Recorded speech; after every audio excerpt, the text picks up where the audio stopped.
Assalamualaikum warahmatullahi wabarakatuh. Kembali lagi, eee, kita akan mempelajari materi selanjutnya pada pembelajaran prakarya. Nah, kali ini kita akan melihat bagaimana teknik pengolahan, atau pengawetan makanan dari bahan nabati. Sebelumnya, pernahkah Ananda makan manisan buah? Nah, manisan buah ini merupakan salah satu contoh makanan awetan dari bahan nabati. Manisan ini tentunya memiliki daya tahan yang, lama dibandingkan dengan ketika kita menyimpan buahnya, tanpa ada tambahan gula. Nah, gula ini akan mengawetkan buah yang kita buat manisan ini. Nah, inilah kemudian nantinya yang akan kita pelajari lebih lanjut. Bagaimana teknik pengawetan yang lain, yang akan memberikan daya tahan terhadap, eee, bahan nabati ataupun, bahan pangan yang kita punya. Nah, tahukah Anda cara pengolahan manisan buah? Tentunya setelah mempelajari, materi yang akan kita bahas pada hari ini, maka Ananda semua akan bisa membuat, bagaimana manisan buah itu. Nah, cara pengawetan makanan.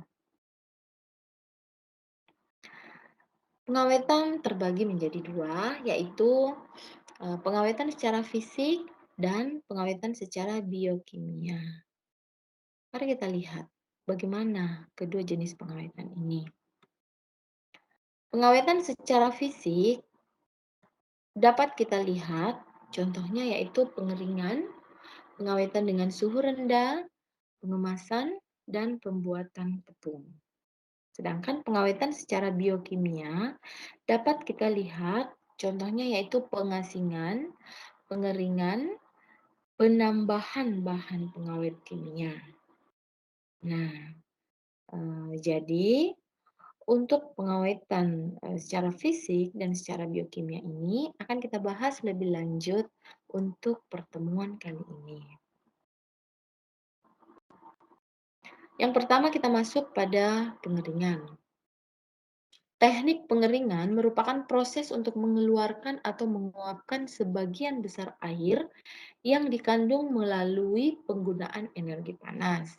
Jadi teknik pengawetan untuk pengeringan ini sangat bergantung pada energi panas, di mana energi panasnya ini boleh digunakan dengan menggunakan sinar matahari ataupun dengan menggunakan mesin pengering. Nah, contohnya seperti ini. Makanan awetan dapat berupa bahan pangan nabati maupun bahan pangan hewani. Nah, terkadang kita menemukan keripik apel, keripik nangka, dan lain sebagainya. Nah, terkadang juga, kita menemukan berbagai jenis olahan yang lain yang merupakan khas daerah yang dilakukan dengan pengeringan.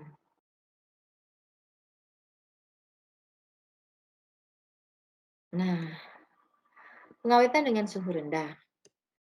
Teknik pengawetan dengan suhu rendah ini adalah teknik pendinginan, di mana penyimpanan bahan pangan di atas suhu pembekuan. Jadi tidak sampai membeku, namun teknik ini bergantung pada mesin pendingin tentunya ya.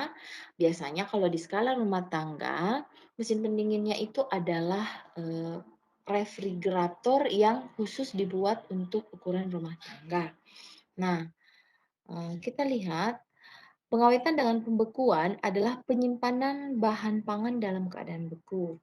Dengan pendinginan dapat mengawetkan bahan makanan selama beberapa hari atau minggu, tergantung pada macam bahan panganannya.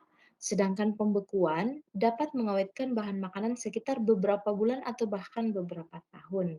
Nah, jadi ada perbedaan antara pendinginan dan pembekuan.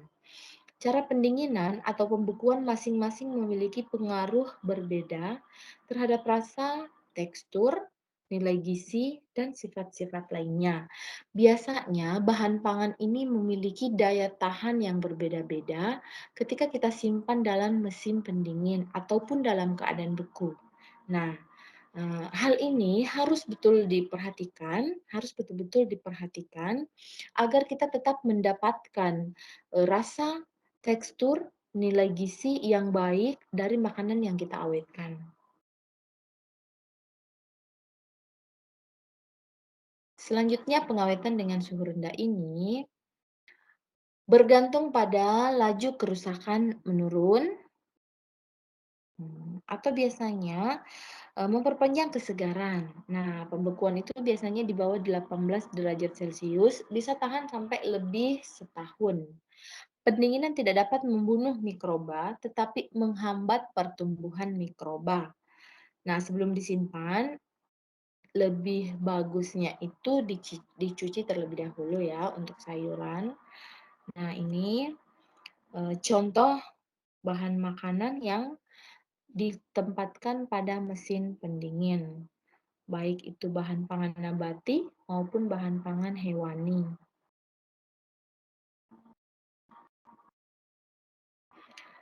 Pengawetan dengan suhu tinggi, salah satu metode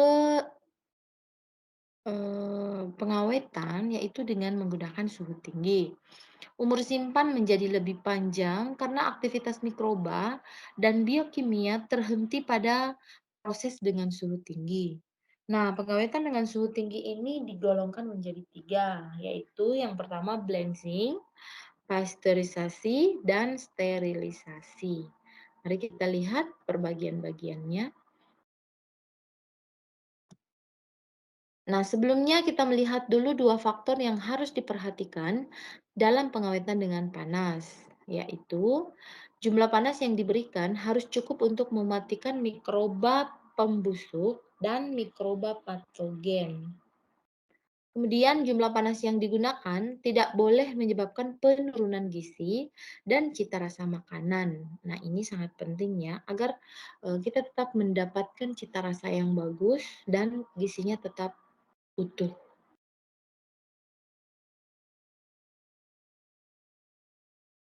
Nah, ini bagian pertama adalah blanching.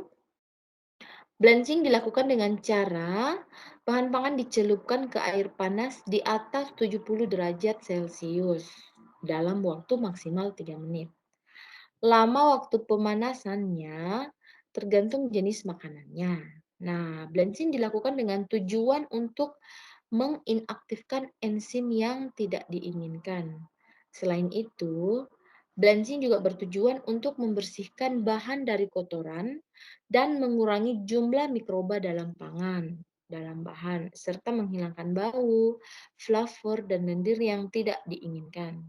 Nah, blanching ini tidak mengubah warna, tekstur, dan rasa dari bahan pangan yang kita blanching. Pasteurisasi yang kedua. Nah, pasteurisasi merupakan proses pemanasan makanan dengan tujuan untuk membunuh mikroba, penyebab penyakit, atau patogen. Nah, biasanya proses pasteurisasi ini dilakukan pada suhu antara 80 sampai 100 derajat Celcius. Nah, yang ketiga adalah sterilisasi. Nah, biasanya sterilisasi ini menggunakan suhu yang lebih tinggi lagi. Sterilisasi adalah proses termal untuk mematikan semua mikroba beserta spora-sporanya hingga menjadi steril. Proses ini dilakukan pada suhu di atas 100 derajat Celcius. Semua mikroba baik, nah, yang jahat maupun yang baik itu dibunuh pada proses ini. Pada proses ini, bahan yang disterilkan akan memiliki daya tahan hingga lebih dari 6 bulan pada suhu ruang. Contoh dari sterilisasi adalah produk-produk olahan dalam kalengan seperti sarden, kornet, buah dalam kaleng, dan lainnya. Memang dibutuhkan ketahanan yang lama ya.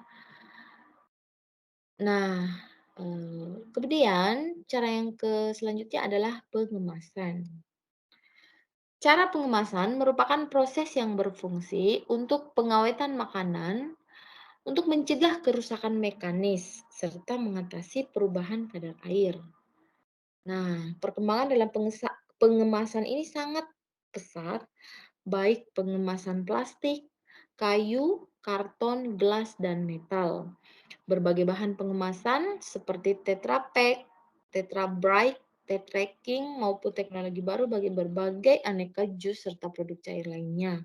Sterilisasi bahan kemasan dilakukan dengan pemberian cairan atau uap hidrogen peroksida dan sinar UV atau radiasi gamma. Nah, untuk pengemasan ini nantinya akan kita bahas lagi ya lebih lanjut. Nah, ini contoh kemasan yang telah berkembang sekarang ini ya, sangat canggih sekarang. Nah, pembuatan tepung. Nah, jadi proses pengawetan ini tidak hanya melibatkan suhu, tetapi ternyata pembuatan tepung juga merupakan teknik eh, pengawetan dengan cara mengubahnya menjadi tepung. Nah, biasanya itu hasil dari proses ini akan menghasilkan tepung sehingga lebih memudahkan dalam pengemasan dan penyimpanan dalam waktu lama. Cara ini biasanya diterapkan pada bahan makanan yang mengandung karbohidrat seperti padi, jagung, gandum, dan lain-lain sebagainya. Oke, selanjutnya untuk pembuatan tepung ini dapat kita lihat ya contohnya. Nah, ini tepung beras. Nah, ini berbagai tepung yang lainnya. Jadi banyak sekali bahan pangan kita yang merupakan sumber karbohidrat. Jadi dapat merupakan alternatif sebagai pengganti beras ya. Oke, selanjutnya kita masuk pada pengawetan secara biokimia. Oke, pengawetan secara biokimia ini dapat kita lihat pada bagian pertama yaitu pengasinan. Nah, di sini tentunya diawetkan dengan cara menambahkan garam pada bahan makanan. Dapat kita lihat pada ikan asin. Nah, ini contoh yang diberikan untuk teknik pengawetan yang pertama pada biokimia ini. Kadar garam yang tinggi akan menghambat mikroorganisme yang membuat makanan cepat busuk. Nah, makanya terkadang para nelayan yang telah melaut, ketika mereka mendapatkan ikan yang mereka tangkap itu tidak semuanya eh, terbeli oleh para pedagang, maka tentunya mereka akan memikirkan cara untuk membuat ikan ini tetap awet, yaitu caranya yang pertama dengan pengasingan. Nah, ini dapat diandalkan, dapat dibantu dengan penjemuran menggunakan sinar matahari, sehingga ada dua teknik pengawetan yang digunakan pada ikan asin. Yang pertama yaitu pengeringan dan yang kedua adalah pengasingan. Selanjutnya masuk pada pemanisan. Nah, di sini ada penambahan gula pada bahan makanan. Nah, gula ini juga tentunya memiliki sifat yang dapat mencegah kerusakan pada makanan. Nah, kadar gula yang tinggi ini dapat menarik air dari mikroba sehingga mikrobanya menjadi mati. Nah, contohnya itu banyak sekali yang kita dapatkan ketika kita melihat ibu atau mungkin para penjual ya yang menjual manisan baik itu mangga, rambutan, dan lain-lain sebagainya. Banyak sekali ya. Nah, selanjutnya penambahan bahan pengawet kimia. Nah, ini tentunya ada tambahan bahan yang merupakan bahan pengawet yang aman. Nah, misalnya penambahan asam, penambahan gula dan garam tadi sudah, pemberian benzoat, pemberian asam sorbat, pemberian sulfur dioksida, dan antioksidan. Itu ya. Oke. Nah, untuk memperluas pemahaman Ananda, silakan Ananda mengerjakan soal yang ada di samping. Yang pertama, identifikasi proses makanan awetan dari bahan nabati berdasarkan garis besar cara pengawetan. Yang kedua, jelaskan yang dimaksud dengan pengawetan makanan secara biokimia. Berikan contoh makanan awetan secara biokimia. Kemudian yang ketiga, jelaskan yang dimaksud dengan teknik pengawetan secara kimia atau pendinginan makanan awetan. Yang keempat, bagaimana cara proses pengawetan secara kimia dengan pemanisan. Yang kelima, tuliskan zat pengawet apa saja yang sering dipakai dalam pengalengan. Kemudian yang keenam, tuliskan faktor yang harus diperhatikan dalam pengawetan dengan suhu tinggi. Semoga soal-soal ini dapat memberikan pemahaman yang lebih baik kepada Ananda setelah mempelajari materi tentang pengawetan yang telah kita bahas.